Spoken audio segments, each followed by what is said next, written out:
Ken watina ka bo jala koroti kunyumani ale wordala wele sira 76 33 43 03 abu foli amala seni watina ala ka ine el haji Mohamed Jalula ka kalande ana adogoni no de be bayaku jalo mori aka foli obe kuma so ngona la fusra ka bun kona la ana ka dimba bela jele kolon jaba kadu wasi mena kadu abu sira jantama ameta tilela ne be mbolo ma goshika du me koni seba miye ukama ko independent seba ninke ba to ko de able Benata Abu Safna Jara ma kungutan o ka kusani kungutigi sika fatrika bako akumunya amba jamana premier ministre Dr Shugel ko kala maiga asikata la ni do akun labaina akume gawo ko fe no de betali ke fevrier kalo kleta ani sheki o tamay ku kumeta chemu ye fevrier kalo kleta ani kononton sabaningala ko ngaira ka foko mi anga premier ministre Shugel ko kala maiga Abu Safna Jara akunga matalim ge ansongo ko fe ani burem ko fe eko otali o mabo anoma wa usabiga ko munye ba bakali kuma ko no uyero ula kaira ka foko jatika wale ke bo be faka feren da balike ataku ko obuluda abla jara kaira ka fo anga jamana premier ministre no be Dr Shugel ko kala mega ko fo sigata la akumbe go ko fe fevrier kalo klita ani shekin kana bla fevrier kalo klita ani konondona Abu Safna jara ko munye Shugel ko kala mega akunga ata aira bodu ula ko abodu ko ote dore oye ansongo ye Abu Safna jara akunga ito ka nongon karke kata burem ko fe Abu Safna jara ngaira ka fo ni ndugu ko folen flando be asongo ande burem ko fo bina ka fo kumi Shugel ko nin ko amaseka ta ni flashila o masro dore fa kumi la kana baliya ko basiki ko nin ko uti sabaningala ko ako ade no ya so munya anga jamana maraba ko ni da do ko fo inga Abu Safna jara ko munya kibara ko nin ko adugulete mashila ka fo ni yoro ko folen flando be asongo ande burem ko fo abeninga na wati jam ko ni bo bina ka fo kumi jatika wale ke ba jagulu flamu be no be AGC aninga ta framu jeni imka ulukele meka masranga shoke tala ni yoro ko fulina sangani wati bela jili abla jara aira ka foko munye gaw ko fe no bena juma do manna be fevrier ko klita ani wolon vla okofo bena ka foko munye Dr Shugel ko kala maiga ko bismillah Abu Safna jara ko tegaro fora dunu fora munye ko fo chama ko oshala gaw ko fe gaw ko ku unu sonjara ko sobe bena ka foko munye Dr Shugel ko kala maiga da robai ayaira ka fo na kunte dore foka be malide bela jili amese kambolo de ko dinyo matukumna Abu Safna jara ko na bele ko oye ben foka ben anyama se kan tiga dinyo matugumna Abu Safna jara ko oye na kunye Dr Shugel ko la maiga yaira ka kami domna kombi kwa dugulente mashila ka foko munya anga souverain te retrouver Abu Safna jara ko obara ko nko okera wasika tala ko munya anga sanfe bolo ko oba ambola mi domna kombi no ba anga sanfe la ko fo wa o maralite mashi bolo ni jamana yirate ko la maiga be na ka foko akoni ni discours bele Abu Safna jara ayeni shela munye gaw ko fe sabaningala ko ako kile munye Dr Shugel ko kala maiga akani discours ko fe kumena ka foko munye Shugel kungangi ndamunye asongo ande buremu o mara okono ngasabaningala ira ka foko otali ko nko amabotu ko shila usabuke ko munye jatika wale keba nu Abu Safna jala ko kibara ko nko re ballaka chariti chari kaira ka foko munye jatika wale keba nu ku kele meka gela ko nitani watina munye buremu anasongo Abu Safna jala sira munno obetani jamana nitku flaina Abu Safna jara ko akele me gela belebele ibina ka foko o kibara ko nko o charila baningala ko ako alino ya soro munye Shugel ko kala maiga ko delegation ulu kon makuna fondi ko inga Abu Safna jara kaira ka foko me jatika wale ke ba do kele me ka ansongo ne buram ko lu kele me ka gela ka mako sagare alino ya soro munye Shugel ko kala maiga ulu ka delegation ko ni makibara do ka ngasikata la Abu Safna jara femu nana mani fun ku to som ko sobe kaira ka foko me Dr Shugel ko kala maiga ko aka ni talin ko atibo no be buram taka ane ansongo taka no bo ko fo patriga baka fola akoy be na ka ko munye bataki do ko ore ballaka chari bataki munna aklala adi baka ira ko no be gouverneur de la région de Gao ko fo Abu Safna jara ko o bataki ko nala ko munye gouverneur de la région de Gao Abu Safna jara abe wole bla munye ansongo ko ma ka wole bla munye burem ko ma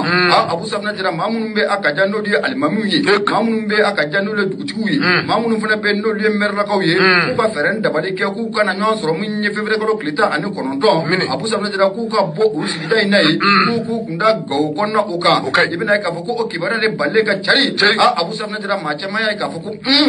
gouverneur flega no korfam ka foni ko buli boldu sabaningala ko ako ko usawu la faira ka foko me Dr Shugel ko kala maiga Abu Safna jara amase ka tamunya ansongo ko amase ka tamunye burem ko fe usabuga muye la kana bali ko anyonyo no kosobe sabaningala ko ako ali no yasro abeninga na watin jabo anga wulu masri tabo no ba anga fintikila ko fo Abu Safna jara buka wuli ka jɔ caman de bila sen kan I bɛna ye k'a fɔ ko min ye jatigɛwale kɛba caman Abu Safunɛ dira u ka ɲaga dayɔrɔ n'u dagaw an y'o bɛɛ lajɛlen ka sɛtu sɛ fini wa caman fana bɛ yen Abu Safunɛ dira an y'o ningɛnɛ k'o karaba caman fana b'u la an bɛ don min na komi bi o b'an ka lakanabaw bolo nka fatirikɛ b'a ka fɔ la a ko o n'a ta bɛɛ bɛna ye k'a fɔ ko min ye situation Abu Safunɛ dira n'o bɛ situation sécuritaire ko fɔ ko tiɲɛ yɛrɛ la an bɛ don min na komi bi jamana fan dɔ kɔni bɛ yen ko gɛlɛya kɔni ko o belebele ko o b'a kɔnɔ sɛbɛnnikɛla ko a ko o misali jɔnjɔn ye fɛn jumɛn a ko ka ɲɛsin min ye docteur Shogani Kokala Mayiga ale ka nin taali yɛrɛ kɔni ma I bɛna ye k'a fɔ ko kibaruyaw balila ka cari ka yira k'a fɔ ko min ye jatigɛwale kɛba ninnu bandi ninnu maafagala ninnu Abu Safunɛ dira u tɛ deli ka baara mun yɛrɛ k'o kɛ sira mun n'o b'a daminɛ Gawo Ɲame ka taa gosi fo Labɛn Zanga fɛ Abu Safunɛ dira frontière nigérienne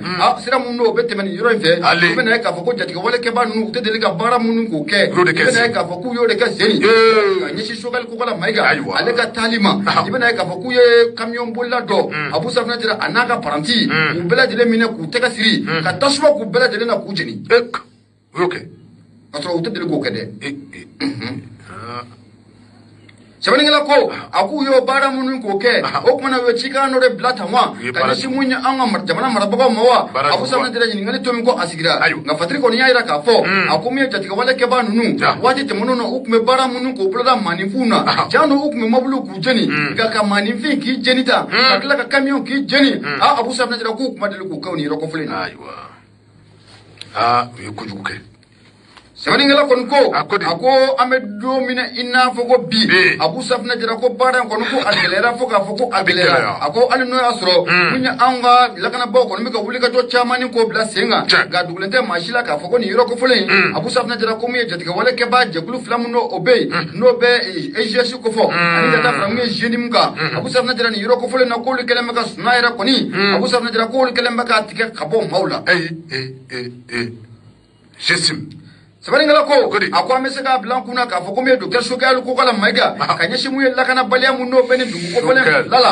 Abu Safunɛ dira k'o de ye Shogani Kokala Mayiga aw de y'a ka taali ko a bɔ a ma ko n'o ko mun ye kɔrɔbɔrɔkɛ ye wa k'e ko a kun tɛ taa wa nka sɛbɛnnikɛla ko a ko hakilila jiginna ko da ɲɔgɔn ma a bɛ na ni ko la nɔgɔ ye Abu Safunɛ dira ko san 2014 I bɛna ye k'a fɔ ko maa dɔ wɛrɛ tun bɛ yen n'o de bɛ premier ministre kɔrɔ dɔ kofɔ Musa Mara Abu Safunɛ dira Musa Mara yɛlɛma a donni kama maaw kumara Musa Mara fɛ n'o bɛ finitigilakaw ko fɔ ko Musa Mara ko a kana taa Kidal a donni kama Musa Mara ye guloki bɔ k'a da pɛrɛn f'a ka taa Kidal Abu Safunɛ dira o kɛra cogo min na o ma dogo maa la an ka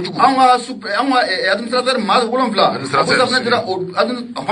maa 7 Abu Safunɛ dira olu ningɛna o tora o la sɛbɛnnikɛla ko an kɔni bɛ don min na ko bi ko mun ye kɔrɔ wɛrɛ kɛ a ma segin kusaya n'o ye ko dɔ ka fisa ko dɔ ye nafolo mun filɛ nin ye an y'a banɛgɛma ka bɔ indépendant ale kɔnɔ sɛbɛnnikɛ b'a tɔgɔ de Ablaye Jara I bonya o b'a la Ablaye Jara an b'a fɔ i ka dɔn k'a fɔ Shogani a ye nin min kɛ i ka dɔn k'a fɔ nin baara ɲɛna kosɛbɛ sabula i ka dɔn k'a fɔ ni terrain ni a man ɲi kosɛbɛ i ka se ka segin kɔ dɔw tɛ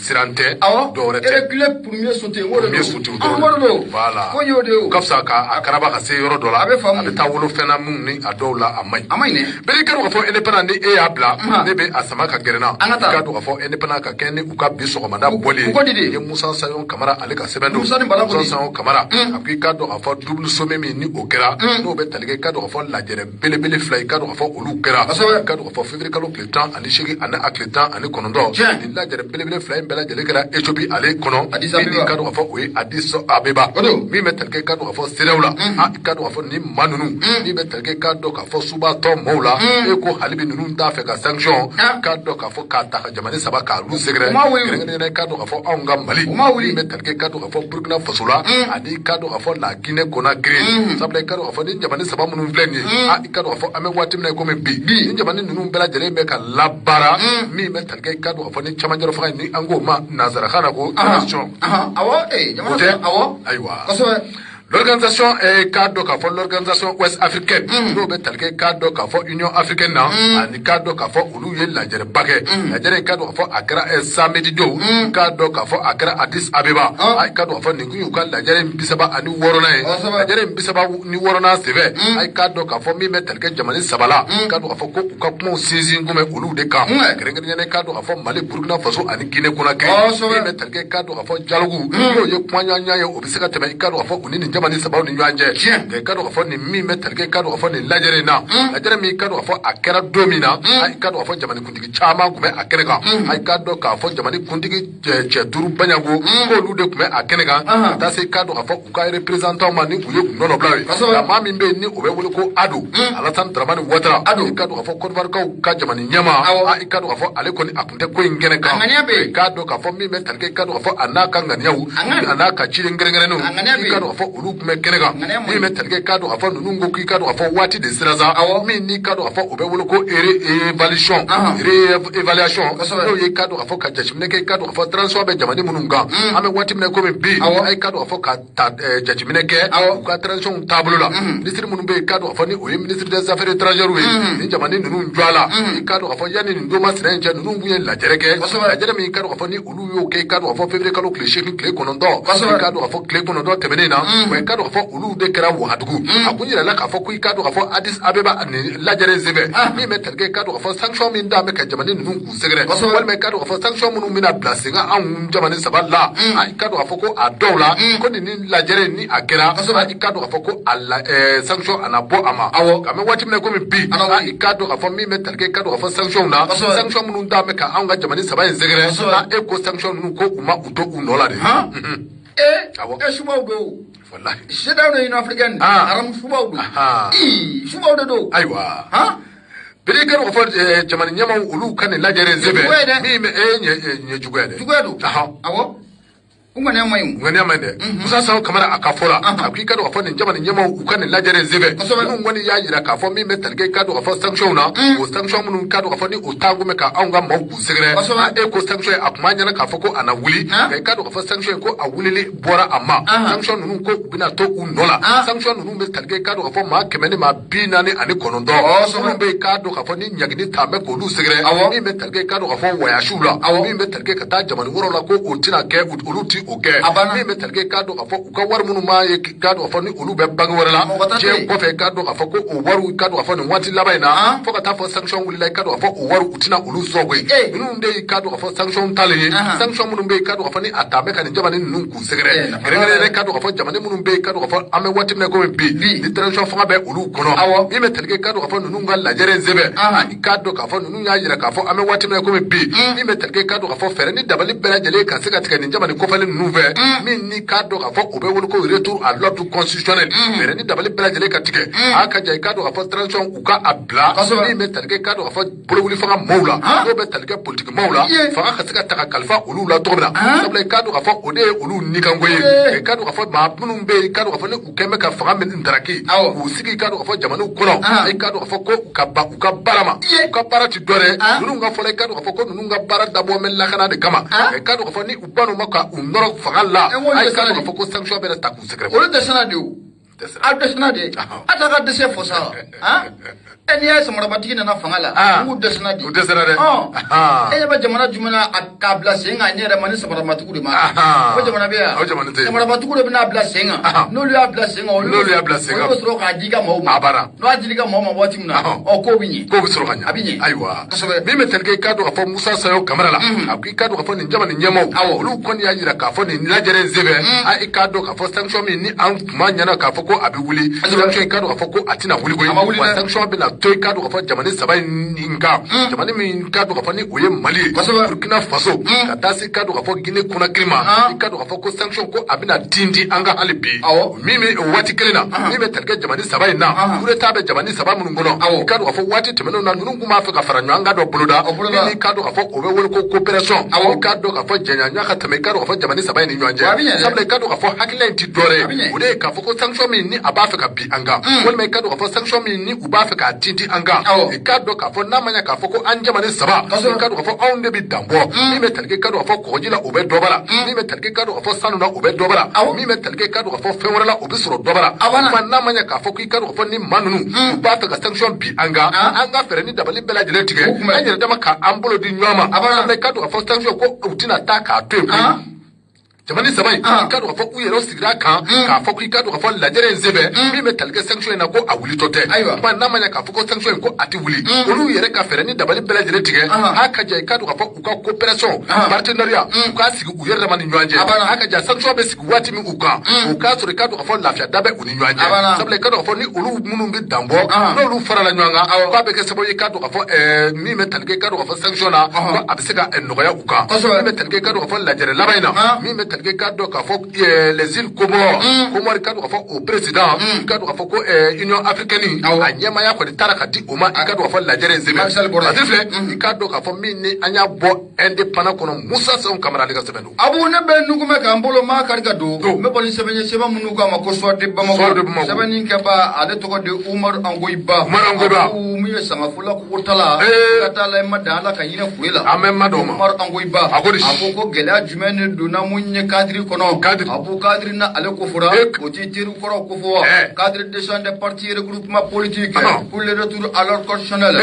abu amedo mina kombi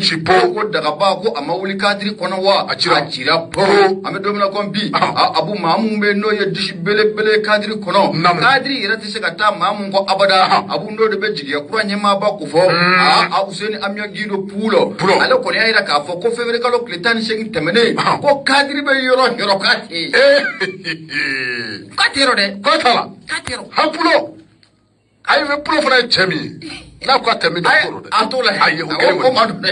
awo politiquement do to na ko ate je ko ko ati munu fo da ay no chera la ko mo de o do ne ko se aywa se ba ma fi ngo politiquement ma mo mbalo alors c'est vrai que ko cadre de champ de parti regroupement politique pour le retour à l'ordre constitutionnel abu amed domina kombi ko inko se be ko perana so ga mu regroupement be nanga mako jiya quoi espérance nouvelle abu sabna dira na nyam la len do ko dem nyama babulu no de be useni amya gino pulo fana ya ira ka ko ade ko ni ko ale na ka jere de kulu bela jele abu ku utoko be cadre ko la ko ka bela jele fesse ka boy ku utero bi ku to la chini c'est vrai ko akoy bena ka fo ko munye bataki do de tira février kalo kleta ani shieki bataki munni atara di munye kadri nyama bama abu samna dirame dom na kombi kadri be nyama yesu ma de bataki un konnala ibena ka fo ko munye useni amyangi no pulo abayira ka fo ko ale ka jera de kulu nobe jigiya kura ko fo abu ko février kalo kleta ani shikin ka dameno konina abu samna dira fo wati musa ale koni setina e kadri bara fo ida sabaningala ko aku wati temono na ni yaji temena ka laje munye jigiya kura ye olu koni yuga participation ka gulum folo kadri konna la yana ko tabulo ko jatemena ka laje abu sabna dira o masoro do wara fe musabge ni akli bala ko mi commission de finalisation mo no osida na be talike anga jamana constitution baka abu sabna dira o rekra so ye ka gila do kadri yera da mawni nyonje sabani ngala ko akwa adoni ngi maybe na ka foko munye movement jigi kura olu koni ayira ka foko ni mbara munabe ka bulata jamana maraba ko fe bara munabe talike nouvelle constitution ka ko ancien na dungo ina bi ko ancien na dungo ina shini sabani ngala ko akuna manya ka foko munye kadri mado ko nu kumulo duna ko ina ibena ka foko munye usena mnya gindo adoni ngama abu sabna dira ayira ka foko abe ko tabulo jetemene ka laje anaka jishibo ku yenyonye onyanye ko nu kofe abu sabna dira onyanye munagara sibiri do no bena fefe kalo klita ani shegi ma zamba fla ani samgo ani saba u bena kan ka foko munye kadri baro bara de be abu sabna dira ko ni yowul symbole abela kadri descendre parti regroupement politique pour le retour constitutionnel abu sabna dira ko ni yowul symbole abela abana kuse mora bela peu hakatu ça c'est pulo yo de fois tu reclé ay non c'est ça sabani ngala ko no de be Umar Angoiba ko fo abu sabna dira akoni e belebele do koni o mbole kadri kono sabani ngala ko akoy be na ka fo ko gelemu no oduna kadri kono me do na kombi abu sabna dira be na ka fo ko mi Amadou Koita ani ngata fara munya Amadou Ayaka sika ko ntala me do na kombi commission mun no be talike munya commission de finalisation du constitution kan olu koni olu bo o commission o kono fatrike baka fola olu doni o commission kono ko de grâce o be kana ni gelem ko chama après sabge ayira ka foko miyo ko mona kamunga abu sabna dira ko jeke ko amagla o kanga drapo drapo kadri ko bari kabini chefla bi bo bon Allah asuma bo kabini dona fengen kono fallait s'attendre à ça. Sabaningala ko ako munya Hussein Amion Gino pulo abu sabne dara ko akumara ko aya ira ka foko wati munna nimbaro be buloda na be foka mado black na munye kadri tola abu sabne dara munye commission de finalisation kono abu sabne dara ko adoni kama be na ka foko denere taraka da ale Hussein Amion Gino pulo munye president jiga kura ale ko nya ira adoni kama lambe domna ko bi ke ko pale sintala kuy abu sabne dara o polon ko be munye apul koita abu sabne dara adoni kama ko koita fana ko ale murti fari ko bulura tabaningala ko akuko fana tabanu ko fuka boy una na jete mina kala je mamu mbe sisa abu sabne dara ne experience ba lela no de docteur Bouakar Tiretai ba nga ko ngoni ko atu Tireta bulo engrais ferlate bulo ala ga feran da balike kama ma do blaka tamu je kana jida ku koro zana kaza nyemfo engrais ferlate ki amane o fo alors kana jida ku koro zana ka mo ko malo abe mo la bi klaka ko malo abe mo ya ya fo angata ole to chogoro ma angata chogoro to chogoro la ni bebe kado da bi ulo fla bi woro ni ko abebo ko to fo chula ni ngoy nte o tsika angata bete angata sabaningala ko ako ibe na ka fo ko munye docteur Bouakar Tireta ale fana ira ka fo ko mamu no be no kadri nyama baibi docteur Sumare adoni kama ko Sumare fana o ira ka fo ko ngoye famiye ko ale ka chu kwa chani makuyi muro Sumare awo akole ko ko chama sabaningala ko ako ore kama ibe na ka fo ko aidana ira ka fo ko munye porte parole no be cadre porte parole ko fo abu sabna dira aninga ta fara munye esper Amadou Ayaka abu sabna dira ko lu kata munye cadre to kola awo okay faso jodo sabaningala ko ako ko ngonna na gela fo ka fo ko anana gelela sabga munye ko mona kamuka abu sabna dira ayira ka fo ko jega ko ne ko amakla okanga na manye ka fo ko amakla okanga munye Hussein Amion Gino pulo ale ko na ayira ka fo ko ale ko ni sente cadre ko la bi wa senta la sini aka mouvement regroupement be nanga mako jigia kwa Espérance Nouvelle abu sabna dira ko tala bi ko tala sini wa med go ke abu sabna dira cadre shaw amed go bi na la sura ko dango iba ale fatrika baye ibunya obala tabarkala amed go bi bele ga ko fo bamano ba fo ko ni kado ka fo shipma soro ja ani kado ka fo makoroba kelunde mi meterke kado ka fo soir de bamako wula umar angwe ba kado ka fo afana ayesebenike kado ka fo jere jekulu min be ni abe wule ki kado ka fo sima kado ka fo nunu do na tawla e ko biere tede kado ka fo denjeno kado ka fo ni wati na kado ka fo ubesralo aka je kado ka fo kata Algerie Siriba ka fɔlɔ ni o ye Umaru Angoyi ba ye k'a dɔn k'a fɔ dialogue ni o bɛ tali kɛ k'a dɔn k'a fɔ kumaɲɔgɔnya la o kɔni k'a dɔn k'a fɔ dantigɛ mɛ walima i k'a dɔn k'a fɔ fu siriku bɛ o dan la i k'a dɔn k'a fɔ gouvernement ani k'a dɔn k'a fɔ bamajuw ni ɲɔgɔn cɛ kɛrɛnkɛrɛnnenya i k'a dɔn k'a fɔ gouvernement de la transition k'a sababu kɛ i k'a dɔn k'a fɔ accord de la paix i k'a dɔn k'a fɔ pour la réconciliation issue du processus d'Alger i k'a dɔn k'a fɔ o baara i k'a dɔn k'a fɔ tɛgɛnɔbila kɛra bɛnkan sɛbɛn min na kabini i k'a dɔn k'a fɔ san 2015 waati bamajuw k'a dɔn k'a fɔ olu ni gouvernement y'u tɛgɛnɔbila kɛ sɛbɛnna sɛbɛn bɛ in kɔnɔna na i k'a dɔn k'a fɔ maa bɛ se k'a fɔ i k'a dɔn k'a fɔ anw ka jamana ɲɛma waati tɛmɛnenw na i k'a dɔn k'a fɔ ninnu bolo tɔnɔmina ka da u kɔ walasa i k'a dɔn k'a fɔ u ka u tɛgɛnɔ bila nin sɛbɛn in na i k'a dɔn k'a fɔ maa laban minnu bɛ fanga la nin waati na kɛrɛnkɛrɛnnen na i k'a dɔn k'a fɔ an marabaa laban minnu bɛ nin waati na ninnu kɔni y'a ye k'a fɔ ko ni i ye nin accord de la paix in ta k'a lajɛ walima i k'a dɔn k'a fɔ accord pour la réconciliation in ta k'a lajɛ i k'a dɔn k'a fɔ k'i b'a ye k'a fɔ ko ni a fɔra a baaraw bɛɛ lajɛlen ka sabati min bɛ tali kɛ i k'a dɔn k'a fɔ gɛlɛya caman na i k'a dɔn k'a fɔ ko jamana ni o ye Mali ye wa n'o sɔrɔ a kow kɔnɔ koyi o ma ye ko i k'a dɔn k'a fɔ a ka kan ko in ka lajɛ ji ɲama jɔlen na accord kɔnɔna na sɛbɛnfura in kɔnɔna na minnu bɛ yen k'a dɔn k'a fɔ ni olu bɛ se ka baara i k'a dɔn k'a fɔ ko an ka baara boloda olu kan koyi nka minnu bɛ yen k'a dɔn k'a fɔ ni olu kan ka lajɛ ji ɲama jɔlen na k'a lajɛ ni filen bɛ se ka biri filen kɔnɔ k'o baaraw k'olu ka kɛ koyi parce que b'a ka fɔ i k'a dɔn k'a fɔ ni o ye Umaru Angoyi ba ye a ko i k'a dɔn k'a fɔ ko n'i y'a ta k'a lajɛ jɔn kun tɛmɛnen na hali a ma mɛn kosɛbɛ mission diplomatique dɔ nana i k'a dɔn k'a fɔ jamana a camancɛ bolo i k'a dɔn k'a fɔ kɔrɔfɛmɔgɔw fɛ yen nɔ walasa i k'a dɔn k'a fɔ fɔ ka bɛn ni o bɛ wele ko médiation internationale olu kɔni bɛ ka wuli ka jɔ k'a boloda haka ja bɔra Kidali yɛrɛ walasa i ka dɔn k'a fɔ u ni Bamanjikɔrɔw bɛ se ka ɲɔgɔn ye i ka dɔn k'a fɔ u ye ɲɔgɔn yew boloda Bamanjikɔrɔw kɔni ka hakilina ti dɔwɛrɛ dɛ min bɛ tali kɛ i ka dɔn k'a fɔ ko olu ma dɔwɛrɛ fɔ koyi i ka dɔn k'a fɔ lajɛrɛ ka taa sabati olu ni Mali gouvernement cɛ i ka dɔn k'a fɔ sur un terrain neutre o ti kɛ o ti kɛ dɛ parce que ba fala ikadu ka fo mission internationale ikadu ka fo ni obe taliga médiation internationale la nunu ngoni be wuli ka jola sanga ani wati aka ja ikadu ka fo ubole ngoro ko fe Kidal ikadu ka fo unana Bamako ni me taliga ikadu ka fo amara bawla no olu fana ye nyoye ikadu ka fo nyanye wuli ka joye kunti dorere fo ka be bi sika sabati tomina wala se ikadu ka fo ni wati labai na Mali ani ikadu ka fo Bamanju ni nyanje ami se ka jeka ikadu ka fo ka do dakleve ka bodo koleve tomina parce que ba fala ikadu ka fo Bamanju koro ni obe taliga ikadu ka fo Semala ikadu ka fo ukoni ye fere ni dabali bela jere tige aka ja ni wati labai na koni ya ta laje ki ba ye ka fo groupe fa on be ni olu ye Bamanju tonye ko bela jere na me fara nywanga ko mata do ka fo hakila laba mi me kula ikadu ka fo ame wati me ko me bi ukoni ikadu ka fo médiation internationale aka ja ikadu ka fo Algérie ka keni olu ka wuli ka joye olu keme ku wele bi ikadu ka fo ukadu Algérie aka ja ikadu ka fo Algérie ko ba fa halibi kan manunu ka se ko boloda u dusula ni me talke ikadu ka fo jismala uka ke u kolijula sabula ikadu ka fo namanya ka fo ko tegano blakere ikadu ka fo ni zebena ba fola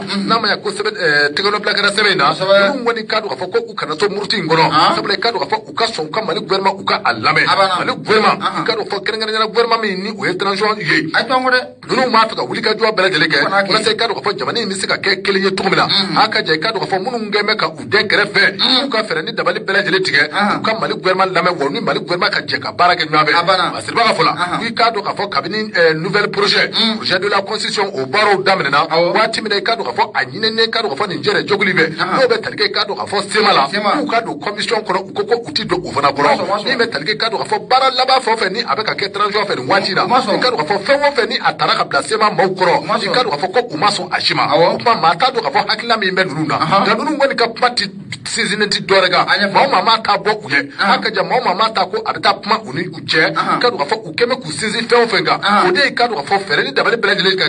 ke mi wole ku ikadu ka fo akon aka appliquer no man nya ni me talge ikadu ka fo rencontre oti dore nwanyi ka ke olu ni ma anga mo fe mi ni abeke intérêt neutre dabala me mina o ye terrain neutre ko atike no ko na tara terrain neutre nga mune bi foy o be deme de bi tabu secret ayi atike o ale na tara terrain neutre yere ka amune bi o ba ida ka fo ko mi ye an jana na ka bon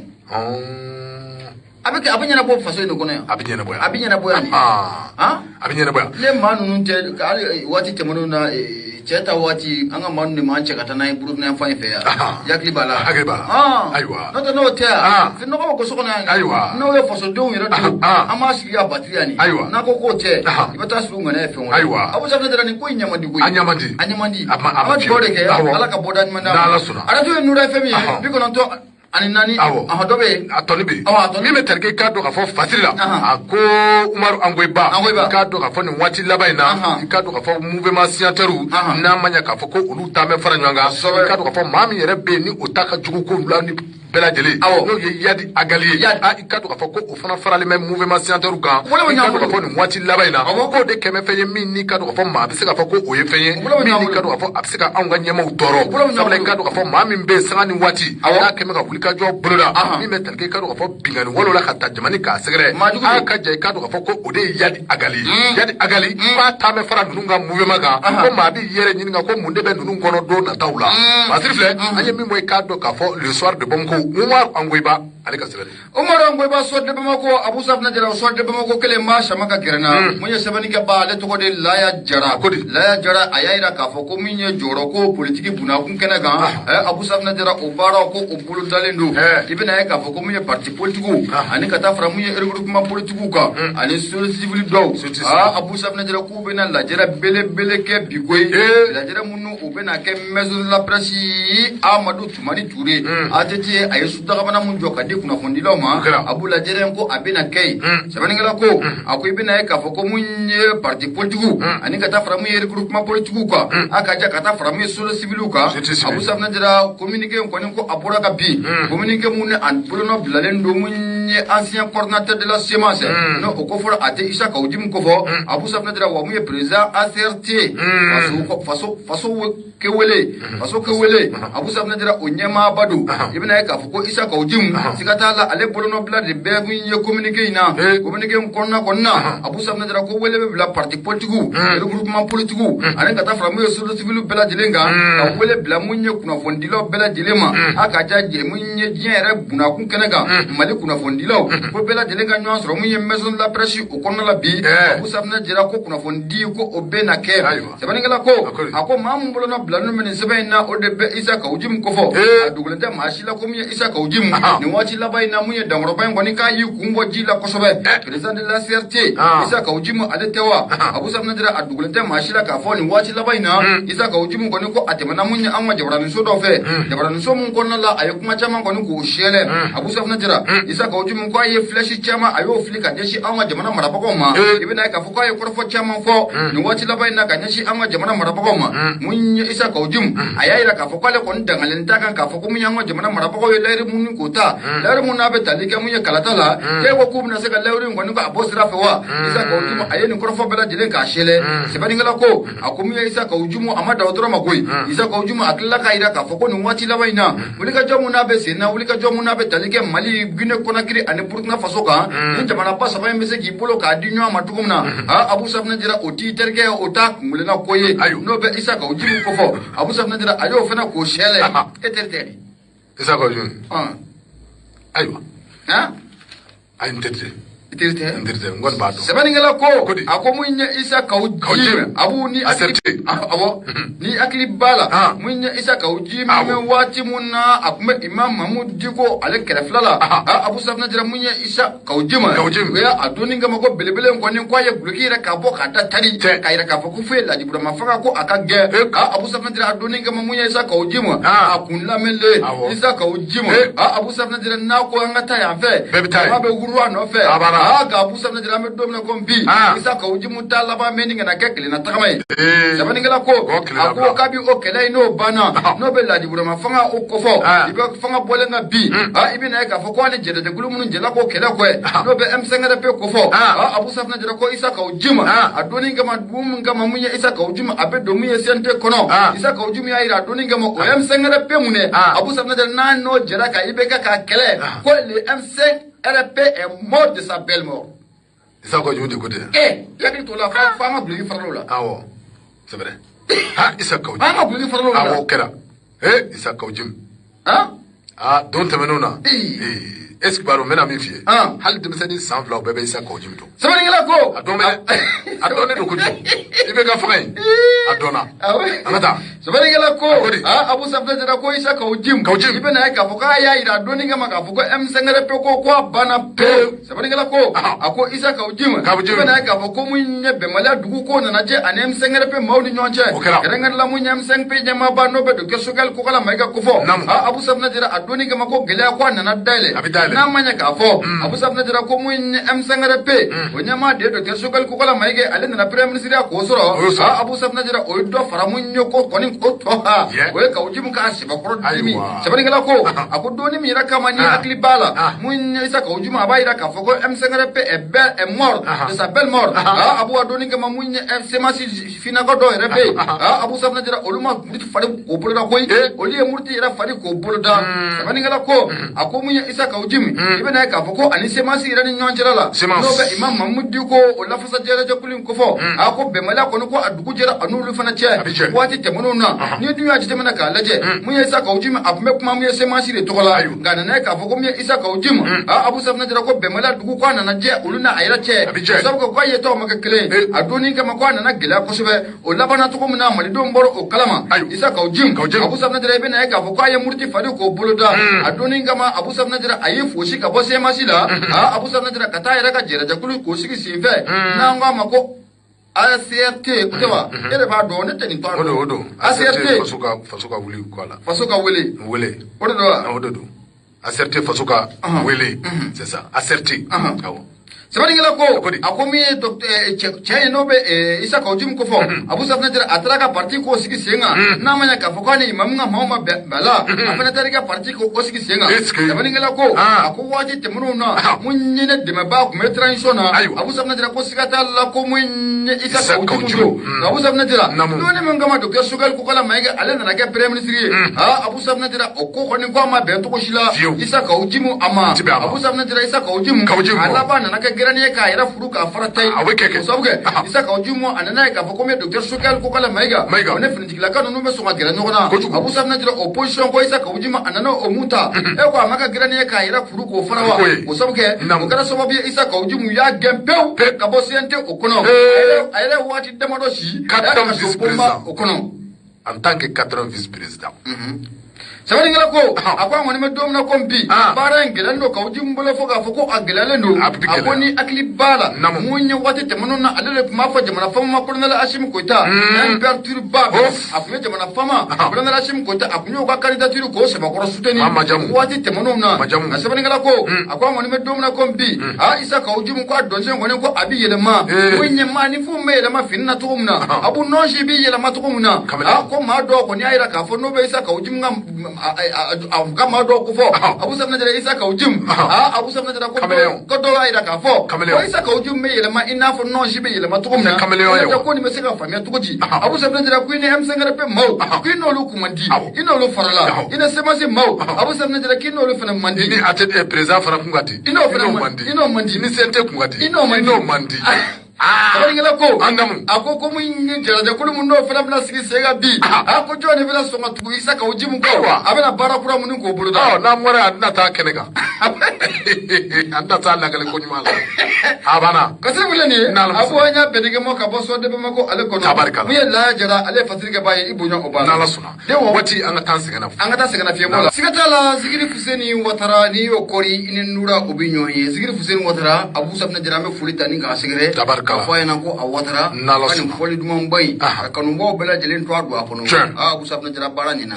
ko ni watina amba fa yana ko awatara ibolo kadi kadu Belike ko fo mi metalke kado ko fo nyeda ngura nouvelle horizon ko membolo do ka woni aye ye kado ko fo Mamane Touré ale ka sebenyi akui kado ko fo Goodluck Jonathan kado ko fo abeba mo ko an fe ya bi gerengere nyene kado ko fo Fugulamba tigi mami mbe kado ko fo ati nyene ati sege mi metalke kado ko fo Goodluck Jonathan ye kado ko fo ashinya chamanye mi ni kado ko fo abibuli ka joke kado ko fo aka jamani ye Nigeria ani Mali ni nyanje aka je kado ko fo wuli ka joke bela jele kunye kabi domine kado ka fo Ibrahim Buhari Keita ale ka fo kado ka fo adavri la po mami mbe kado ka fo ni ale be ataka segula kado ka fo ode ni ndangoro banyi sa ani wati kado ka fo abichun an be bamako ni be telke kado ka fo Goodluck Jonathan ni be telke kado ka fo février kalo 2022 wati kele ne kado ka fo achuna envers no moy kado ka fo bifana no be telke kado ka fo février kalo kle mwa ka keni binde na doyen Goodluck Jonathan ba be an be bamako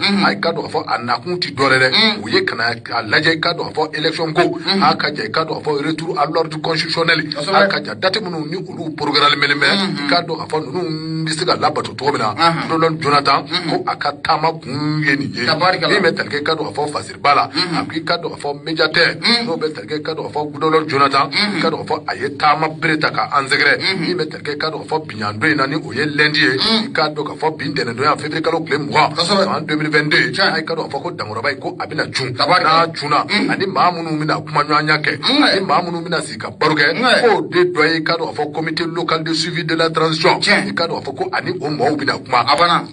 olu ka kuma kono kado fo transition kono na kado fo wati mi ni atira transition ma kado fo baro be okumu men kono ba ni olu bina kuma okan no temena ka boy mi metalke kado fo amara ba nyema o yere na ko ani olu fana tina nwanye wai kado fo o fana nwanye bi ta boli feminga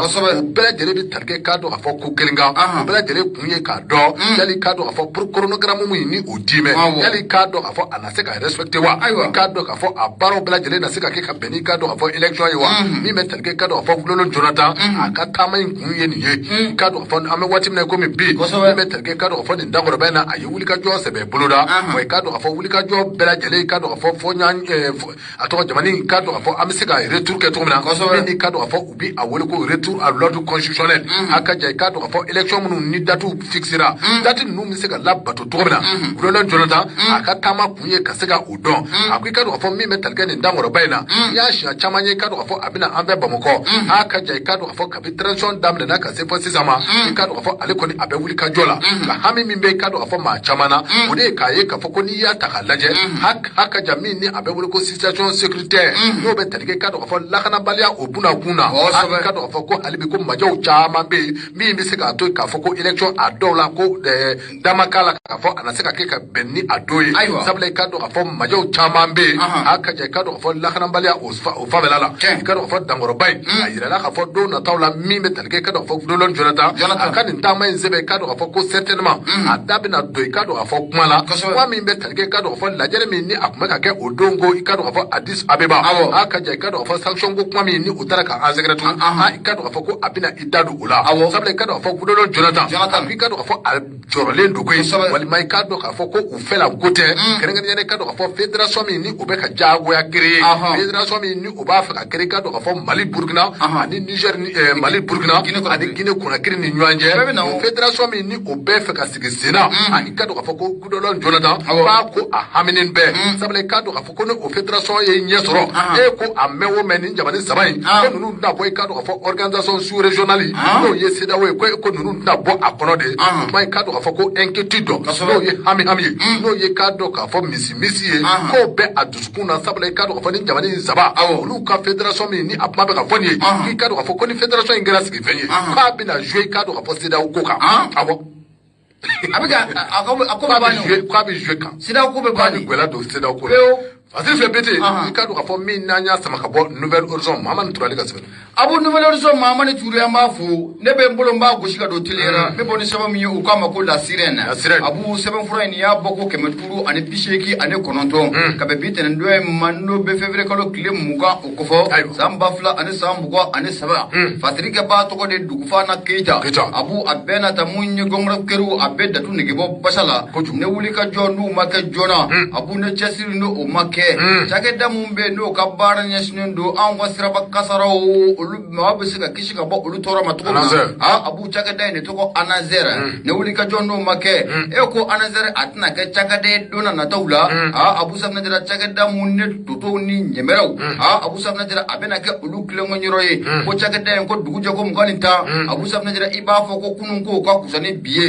sabani ngala ko ako anazera abu ni yaji temna kala jamuye jamana be sefo war miliyar chaman ne bilani agence belebele nga buluka agminye nafulay abu safna jira abla kunte dore munya anasar aka ferani dabali bela jele ko tiga singa fasudo mese ga ladonia tukumna abu safna jira fasudo mese ga kishika bosra ban kasara toro matukumna ako nafulo mungu ko abeta usra de fe ako gani ra jatemina kalaje ibi ra nyinga ni musa ka bamu na be sefor miliyar ani kofo abu safna jira obeta anasar bolo ako musa ga inko abeta yoro jume usabuke anasar ka baraketa unna kai jatimino abu safna de yaye ka niyo ye ka jatimine ibina ye ka foko min anasar abu safna jira ko sigata la ko chagada dobi chagada muna jolente a jorola anasar abu safna jira ni ya jatimina ka laje munye wala saka fasudon ka sensibilisation ta ka se fasudoma abu safna jira wala saka fasudon ku kuna foni mbe saka kishi siraban kasara matukumna anasar bo baro bulga de abu safna jira ni nyana jo watu usera ni na jo wati temana ka ba anasar mo foi ko uta tola sabaningala ko akoko otoran ko ka dogon koy anasar ka bara mun ko ke sabaningala ko akanga ka otoran yuwa ayi ni ngali to min ka asigi sabaningala ko akwati sika famia tushla abu safna jira anwa faso ni chakeda bele abu safna jira kaida ka foko miliaru rebe takadama san kornala abu safna jira aka bara te fuye wala samunya faso don ko uluku lakana ka faso don ku kuna foni abu safna jira ferani dabali ko tiga singa faso don mese ka skisi siraban kasara matugumna ga ibe na ka fo ko mun ya ananzara abu safna jira akabara fe munye nyana jo ko mana poloda kaba nyana jo watu mana se abu safna jira munye anga gidronda ula ibe na ka fo ko mun ya ananzara abu safna jira ode be ga wati abe fasu don kula kuna foniya na foni mun kona na ba ira ka fo siraban kasara ka be ni kololo ko se mauma abe ni kololo ka se mauma abu safna jira sebani ngila ira ka fo ko mun ya ananzari adumo obara munin ko ke abu safna jira oti minya accident ka abali tushila dugu jago mugani ta abu safna jira anwa jamana konna la ibaye ka fo ko mi siraban kasara abu safna jira ko abeke sebani ngila ko ako munya ananzari mawi abu safna jira ko ma feran dabali balajele ne ko tiga senga wala samunya siraban kasara ere manifu mbese ka kishika bo atora matugumna abu safna jira oti dutita abada kuna fondi usirafe abu safna jira otita abada munya barulo siku fe ga ibe na ka fo ko munya ananzara akelema ka nimbala jelenge akofa ko ye umma ko fo ite ula sebani ngala ko ako o misali jona fe njume abu safna jira ibe na ka fo ko munya kasike ko munno o durun tara wati muna anga jamana kono kaira ka fo ko munya moto tugu wa kasike ka do abu safna jira ko munya ananzara wala samunya ka bara kanun ka do munya moto tugu la ananzara do mangi jo rola abu safna jira ka feren dabali bala jelenge ko nyira be mamunu kan kosobe abu safna jira no be moto taxi manun ko fo abu nga feren dabali bala jelene ka ko ludo kula donya abu safna jira ko ludo kuna foni kasike ni ma do akollo be sika keni kasike ni ya ma do akollo ko be sika keni bani wuro lu ka ga fambela jelen fe abu sike tu ka blabe abu ibe na ka fo ko munya anasari akanga kuna foni rede ko ni ka jese ko wala samu nyamuto taxi tu abu safna jira olu be sika ko ka famia tu mna na sabani ngala ko ako ibe na ka fo ko munya anasari so na ko ke ami nyeshi fe mu mebo ikolo abu safna jira anasari nyeshi de mamu no boni kasike munya jamana wora kana na nga jamana kono abu safna jira ko anasari koni ayi nyeshi olu do wasalima sabani ngala ko akuni duya jitemna ka laje munya anasari kan kasike ko abu safna jira ko akuma koni ko aseba ko chara na yira ka fo usabga jambe kalo do dilo no dilala kaira ka fo ko jambe kalo ko no sira ka baka soro kasike koni ko ate mama ko abu safna jira kine munga ka ko sara ko abota ko sigare abu safna jira ni ya bare ko amasika ke asika ta ko mu ye bara mu taraka kalfa anasari ma abu safna jira ko doni ko amasa koro doni ko agilera anasari ma sabani ngala ko ako ma do ya ida ka fo ko munya anansari abu safna tira apina fo ko ma jatimine bake an yada ka puna da madiya sigi to da ko sabke na manya ka fuki bina nin kaske ko nya an wa jamana ko na mi do na ko bi ikana feran da balle ke puna da ma sigi to la ikan ulu bela jelen jatimine ko ban folo ko sabga mi do na ko bi adugulante mashila an wa jamana akele me fato ko murufure ma to tire me ro ko je sabani ngala ko ako munya anansari mau ko nga feran da balle bela jelen ke wala samunya manifu mbesega kuna fo to ko na kaske ko inga gaibi na ka fo no ya soro chenu abu safna jira kaske adulin kanya abeka sobobiye ka manifi ki kisi siraban kasara fenema ga me domna kombi anwa jamana mbe bolom nga ka dugulente mashila abu safna jira ko anansar ku ngolu bela jelen tatemine tenu ka kaske ko ininga abuna tiga kodi sabani ngala ko akoni ya kaske ko yira tatemina ka laje abu ibena ka fa ko munya an ka fa jamana do be kaske ko atete ma wa kelen kai wani na anwa jamana la abu safna jira be sika basa ba ko boka do adafe abu safna jira anansar ku nga feran dabali bela jelen ke ko songo ko abisika jigitugumna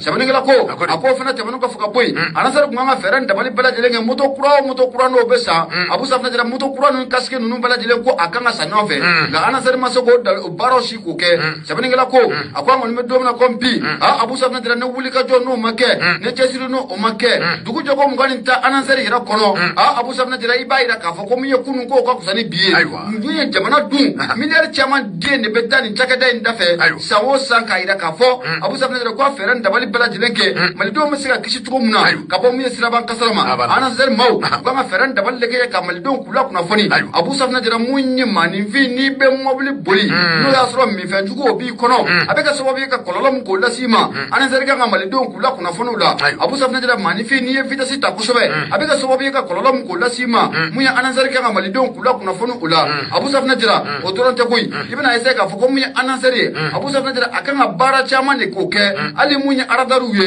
abu safna jira anin ka tafara munya camera de surveillance uka bol ma fe munum be no bol to ko ka jugun abu safna jira anasari ka ngani bela jire ka jatemine ame dom na kompi kuna fani blani anya sama ka bom la siran ale kono la sabani ke ba to ko ku fana keita ibunya ko bala dugu fana keita ka do ka fo bete ambafo o abena ta ka do ka fo bamanon ba fo ko ni famuso ta ka do ka fo ni la da do bamanana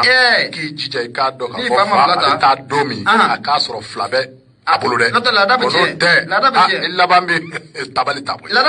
min bɛ tali kɛ ka dɔn ka fɔ kɔlɔntigi la kɔlɔntigi ka dɔn ka fɔ Mali Plim a ko M5 RP e ka dɔn ka fɔ favorable à la candidature d'Assimi Goïta présidentielle 2024 ka dɔn ka fɔ jamanikuntigi kalata min ni a bɛna kɛ i ka dɔn ka fɔ nin jɛrɛ jɛkuli ni o ye M5 RP k'i ka dɔn ka fɔ ninnu ko k'i ka dɔn ka fɔ olu jɛmɛ ni Assimi Goïta ka candidature parce que b'a fɔ la i ka dɔn ka fɔ min bɛ tali kɛ ka dɔn ka fɔ février kalo tile 11 san 2023 i ka dɔn ka fɔ maa min bɛ ni o ye Abdelkader Maïga i ka dɔn ka fɔ a ye ɲɔgɔn ye kɛ Kayi ɲɔgɔn ye in sɛbɛn i ka dɔn ka fɔ Kader Maïga i ka dɔn ka fɔ Abdelkader Maïga a ye nin kɔrɔfɔ a ye a sarada sabula i ka dɔn ka fɔ a y'a jira k'a fɔ ko nka maaw k'a to waati ka se fɔlɔ sabula i ka dɔn ka fɔ an bɛ waati min na komi bi min bɛ tali kɛ i ka dɔn ka fɔ kunka caman ci mɛn i ka dɔn ka fɔ réseaux sociaux sanfɛ Assimi Goïta a na kɛ candidat ye a tɛna k'a ye i ka dɔn ka fɔ ko kɔrɔfɔw sɛbɛn caya mɛn min bɛ tali kɛ i ka dɔn ka fɔ kɔlɔntigi la kɔlɔntigi ka dɔn ka fɔ a ko Abdelkader Maïga i ka dɔn ka fɔ ale ye comité stratégique M5 maa ye a ye nin kɔrɔfɔ in a ye a sarada min bɛ tali kɛ i ka dɔn ka fɔ Assimi Goïta la ko olu bi jɛni a ka candidature wa i ka dɔn ka fɔ ni malidenw yɛrɛ fana y'a fɔ k'a fɔ ko u ka Assimi Goïta k'a ka kɛ candidat ye ko olu bi jɛni a ye bi o bi jɛni a ye sini k'i ka dɔn ka fɔ an bɛ waati min na komi bi i ka dɔn ka fɔ ko malidenw b'a fɛ ka perese wa i ka dɔn ka fɔ maaw kɛn bɛ ka sɔsɔli ka a ji janya i ka dɔn ka fɔ ko an k'a to waati ka se ko ni waati sera tuma min na i ka dɔn ka fɔ ko min mana fɔ ka bɛn ni o waati ye k'o de bi fɔ ka bɛn n'o ye min kan ka kɛ o waati k'o bi kɛ ka bɛn ni o ye min bɛ tali kɛ k'a dɔn ka fɔ kolontigi la a ko i ka dɔn ka fɔ hali a ma mɛn kosɛbɛ min bɛ tali kɛ k'a dɔn ka fɔ sɔsɔli belebelew a ka jan i ka dɔn ka fɔ fɔɲɔgɔnkɔw bɛ sen nɔ sabula i ka dɔn ka fɔ a yirala k'a fɔ délégation belebele dɔ ko o bɔra Segu i ka dɔn ka fɔ k'i kunda Zerifɔ Debuye Zerifɔ Mbuye Aïdara ale ka yɔrɔ la ɲoro min bɛ tali kɛ k'a dɔn ka fɔ dɔw y'a yira k'a fɔ ko Assimi Goïta ale ka candidature ko kuma ko o de bɛ sen nɔ o yɔrɔw la ka i ka dɔn ka fɔ an bɛ waati min na komi bi Abdelkader Maïga n'ale bɛ comité M5 tuwa la k'i ka dɔn ka fɔ olu kɔni bɛ yen nɔ i ka dɔn ka fɔ favorable à la candidature d'Assimi Goïta nka min bɛ tali kɛ i ka dɔn ka fɔ Assimi Goïta yɛrɛ la i ka dɔn ka fɔ a ma kuma a ko in kan fɔlɔ nka i ka dɔn ka fɔ ko ni waati sera ni jamana kɔnɔdenw kɔni y'a ye k'a fɔ ko Assimi Goïta a k'i kanbɔ candidature ya la f'a b'i kanbɔ koyi wa i ka dɔn ka fɔ olu minnu ye M5 ye M5 RP ye wa k'i ka dɔn ka fɔ ko olu pɛrɛlen bɛ min bɛ tali kɛ i ka dɔn ka fɔ ka tugunkɔ k'u boloda a bɛ se ka tindi cogo min na k'olu bi o baara o kɛ pasiri filɛ an ye min bɔ i ka dɔn ka fɔ Mali Plim kɔnɔ kolontigi ta don kosɛbɛ a mun ye Mali Plim maaw ye kolontigi an bɛ foli ta ni k'u sɛgɛrɛ o bɛ ka sababu ye ka dansiri kɛ bi kunnafoni di la